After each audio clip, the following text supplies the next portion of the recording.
Assalamualaikum warahmatullahi wabarakatuh. Perkenalkan, nama saya Muhammad Fatih Jaludin Ridwan dengan NPM 22810093.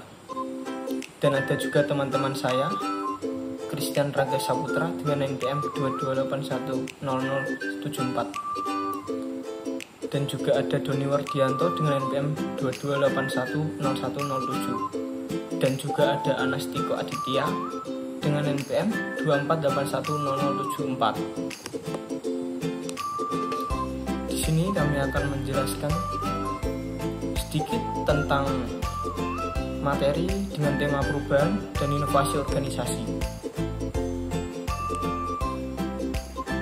Definisi perubahan organisasi.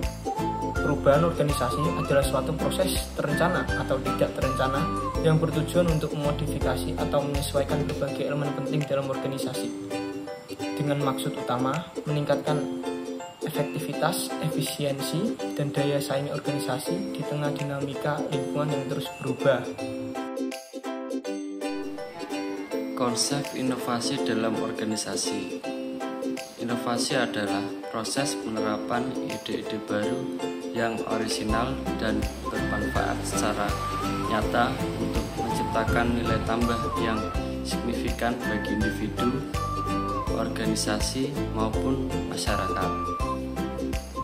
Nilai tersebut dapat diwujudkan dalam berbagai bentuk seperti peningkatan efisiensi, kualitas, keunggulan kompetitif, kepuasan pelanggan, maupun dampak sosial yang positif. Faktor eksternal. Perkembangan teknologi. Kemajuan teknologi yang begitu pesat menciptakan tekanan bagi organisasi untuk terus beradaptasi.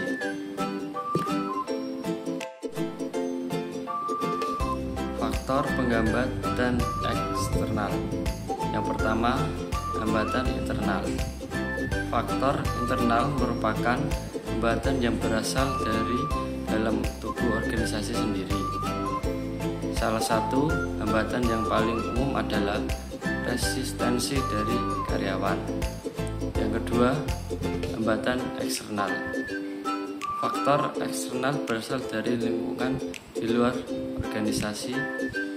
Salah satu faktor utama adalah regulasi pemerintah yang berubah-ubah dan kadang tidak mendukung inisiatif inovatif. Oke teman-teman, untuk materi yang selanjutnya itu ada strategi manajemen perubahan. Manajemen perubahan adalah proses strategis yang memungkinkan perusahaan untuk menavigasi faktor internal, faktor eksternal, dan beradaptasi dengan perubahan. Langkah strategis untuk mengelola perubahan yang pertama itu ada urgensi langkah perubahan pertama, yaitu menciptakan rasa kesadaran akan perlunya perubahan dan rasa urgensi.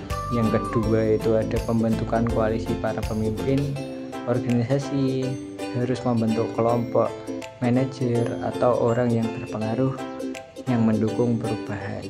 Yang ketiga itu ada pengembangan visi perubahan dan strategi harus lebih jelas, akurat, dan dipahami oleh semua pihak. Yang keempat ada kebutuhan untuk menghilangkan penguatan yang meluas dari gangguan perilaku yang mencegah perubahan struktural maupun psikologis. Yang kelima, di sini ada kemenangan jangka pendek, mencapai hasil kecil dalam waktu singkat. Penting untuk mempertahankan antusiasme dan dinamika perubahan. Lalu materi yang selanjutnya itu ada komunikasi dan partisipasi karyawan. Yang pertama itu komunikasi terbuka dan transparan. Selama proses perubahan, pengungkapan informasi sangat penting untuk menghindari kesalahpahaman dan mengurangi emosi yang tidak normal. Jadi informasi harus dikirim dengan jujur dan tepat waktu. Yang kedua, partisipasi aktif karyawan dapat secara langsung memasukkan karyawan dalam proses perencanaan dan implementasi perubahan, meningkatkan rasa kepemilikan dan komitmen mereka terhadap keberhasilan dalam perubahan. Kepemimpinan berfungsi sebagai katalisator utama yang menumbuhkan budaya eksploratif, kolaboratif, dan toleran terhadap risiko.